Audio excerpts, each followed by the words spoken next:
And since we are using Google for Education throughout the county, I thought I'd let you know what it can do. And I know when I first thought about it, I went, oh, Google Earth, that's cool, science. Well, no, you can take it across the curriculum. It's really interesting. So we're going to do a little bit. At the end, I've got links that I shared the whole presentation with you guys. So you can go after today and peruse it at your leisure. I put up some stuff. One of the neatest things is, but mainly I got the core art for the electives. I did find a couple of things. All right, so what can you do with it? There's a bunch of stuff that you can do with Google Earth. You can create a map right on Google Earth. You can put place marks so you can come back to it later.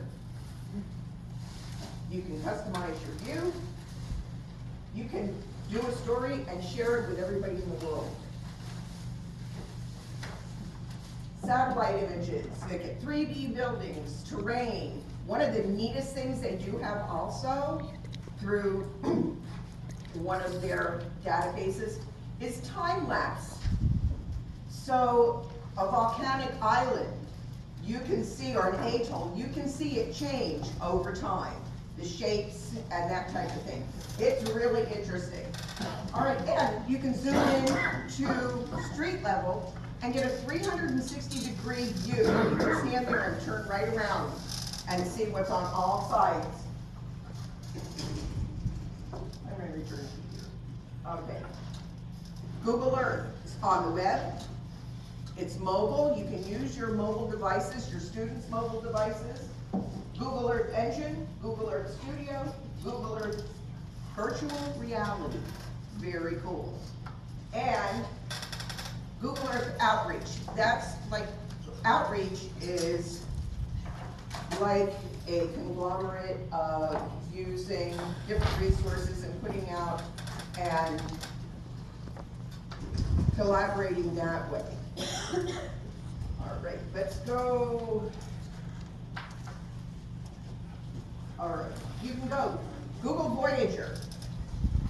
You can make up your own lesson plans, your own story, but you can also, Google has gotten with some of the best storytellers in the world and have set up things for all different. Now, when you go into Voyager, there's different sections. Editors' picks, sort of like any other editor's picks that you've ever worked with, they picked out what they think is really cool for the week. Games. The games are really interesting and can engage your kids. There's multiple choice. When it's right, it'll tell them. When it's not, whoops. Gotta back up here. Sorry about that, guys. All right, Google Layers. It'll give you layers of the earth so you can see the mountains and you can see what the terrain is actually doing. The street view, take it right down. What a lot of people do first off is, oh, let's Google my address and see what it looks like. And then you can go down to street level and you can scan and you can look around. And I know everybody's probably done that either with Google Maps or if you've been into Google Earth. Nature's another one. I do need to say that there's a lot of these that cross different sections, different headings here. So you may find something in one place and also in another place. Now, culture from around the world. It's visit Thailand, visit China, visit India, visit Bombay, visit Palau. All those sorts of different ones. Travel, same thing. The culture also hits on, one of the things that have come up this month is Black History Month, and there's quite a few that hit on Black history. So they do that. Education. This one, when I looked at it, it's sort of a catch-all because you can look in other headings and find them there. Pardon me, I have an allergy and it's just killing me. It comes up as a cough. All right. Google Pro Desktop. It's a download. You can put together your lesson plans on here and bookmark or place card on different places. Need to get with the science people. I do have a lesson plan that I had to do in another semester, and I asked them for some help because I was just, oh, it's for science. And so Mr. Nooney said, well, Pacific Rim of Fire. And I went, oh, cool. So that's what I did, and I do need to get that to you guys. You can use it, you can delete it, that's fine. Use parts. As you know, as educators, you don't reinvent the wheel. You go and find something that you like, and either use it as it is, or tailor it for yourself. This you can do on Google Pro. It doesn't have too much of a learning curve, just a little bit. And it is easy to use. All right. Google Earth Engine. When I was saying about layers, Google Earth Engine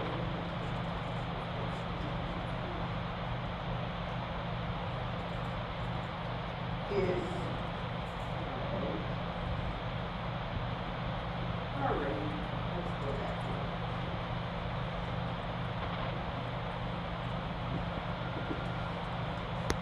I have downloaded, these are on board, if you do a good look at Google Engine and others.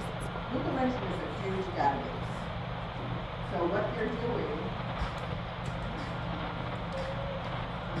let it go here for a minute. That's just about a minute long.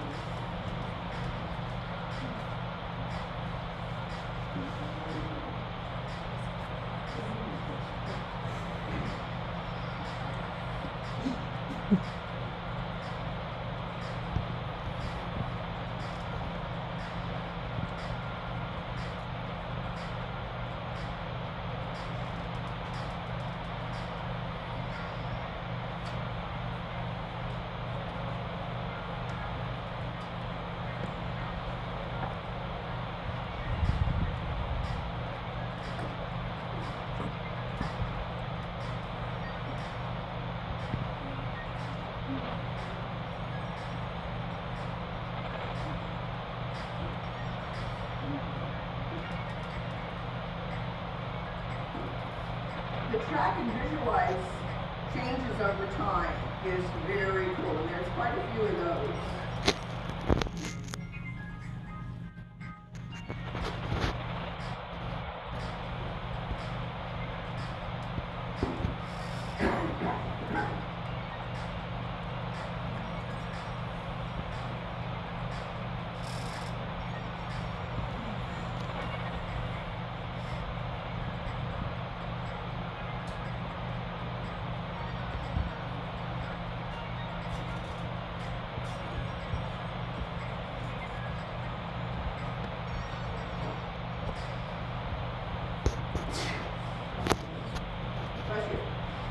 All right, petabyte. I looked at that and I went, ooh, I wonder how big that is. It's big. And so I looked it up. All right, a petabyte is 10 to the 15th power of bytes, or 1,000 terabytes. So needless to say, it got a lot of stuff in Google Engine. Does anybody have access to that in Blakely? Yes, yes, it's all within the Google Earth. That's what brings up their layers and their changes. Watching I was looking at the way rivers change, and they've got time lapse, but yes, you can access it. That's what I love about Google. Yeah. And the big word, free.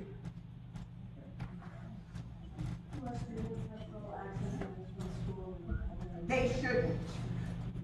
They shouldn't, because it's Google Education. Google Earth Studio. All right. This is a web animation. So you can do this right on the web. Run this.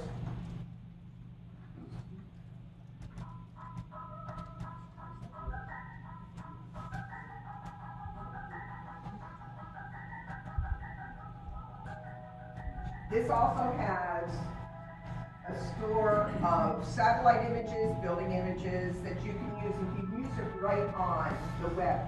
So if you can look at this, a lot of these were made with Google Studio. So they've taken the images and have taken a tour, and you can see, it's a little hard to see here, but when you look at it, you can tell those images are 3D.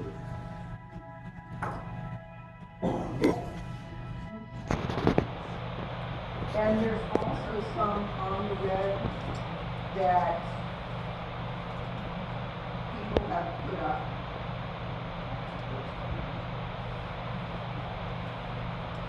Google Earth VR, virtual reality. Virtual reality is going to immerse you in the setting. Augmented reality is like if you play Harry Potter's Wizards Unite or Pokemon, and you use your AR, and it's right there. You're also right there too. But the AR will bring up things for you and sort of hit the background. VR is going to put you right in the middle of it, and you're going to use goggles, you can use 3D glasses, they say. So this is a little different because there is extra equipment that's needed. And so classroom sets, I was looking, and it just depends on which type of eyes. I'm talking about students here. It's not something that you probably want to, but you can also use, if you're using, bring your own device, you're using their phones, you can use the VR and the AR. There is an app to download to their phones, which makes it very cool. Of course, with me, when I do virtual reality, it makes me a little busy. It makes me a little seasick.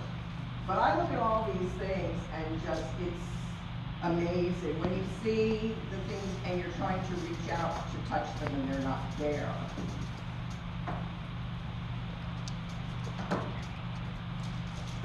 So, Google Earth VR. Google Earth Education.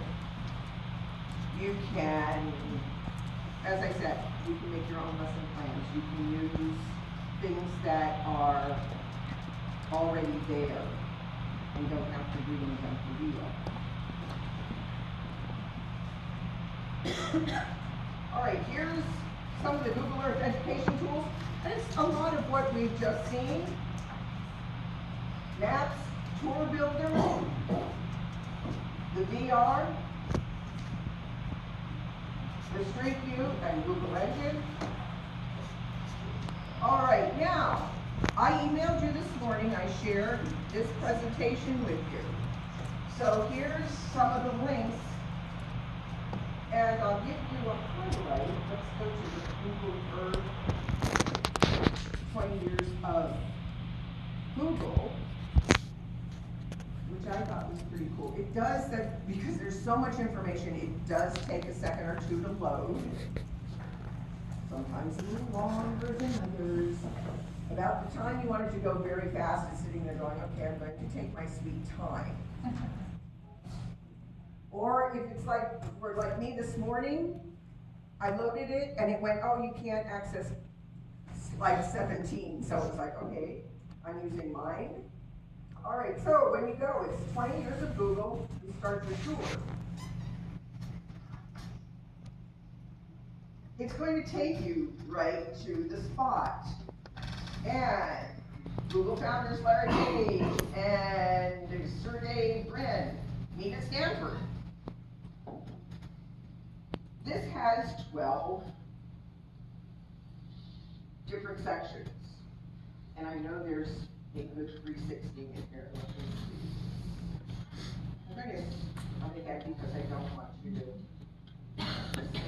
and listen to me explain, because I know you guys can look at this. Now, here we're going down to the street view, we're in the garage. So 360 degrees. You can look all the way around the garage. Pretty cool. And you figure these guys started it right next to the washer. And this isn't the only place that you can do 3D. You can do 360. You can also, if you want, you can make 360 degree videos for your class. So this is what it does. And as you go, and it's going to tell you the story of Google, which to me was sort of fascinating. I just really, but here you can see, if you go back, you can look all around where they are. So, let me go back to my slides. So I picked out a couple for language arts, literary locations, and I thought about it in Toronto too, because, and I did, I tried to find some for all the electives, and I didn't get them all done, which I shouldn't have told you, but there's surfing ones and there's all sorts. So now art, Van Gogh, and magical glass sculptures, history and civics. Since we're in election here, I brought some stuff up there. So, science and math. And then I put where to find. And I've got 5 tips that I found on the web on how to start using Google Earth. So, I thank you for your attention. And I thank you for putting up with my nervousness. Thanks, guys.